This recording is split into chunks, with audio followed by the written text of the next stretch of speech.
this is Marco, and in this video I'm going to show you how to change OBS video output. But before I begin with this video, if you are interested in Shopify, you can get it for only $1 your first month if you use the link in the description. So basically what you have to do is go to File, and from File you want to go to Settings. Now that you are in Settings, you want to navigate to Output, so it's right over here, the Output section.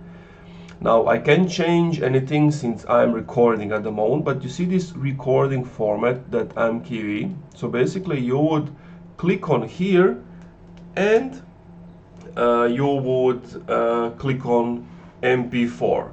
And now every time you record anything in OBS, it's automatically going to be saved in MP4, and you don't have to worry about it being in the MKV format style. And that's it. Thank you for watching this video. If you enjoyed, leave a like, comment, subscribe. If you're still having some issues, let me know what is the problem in the comments down below.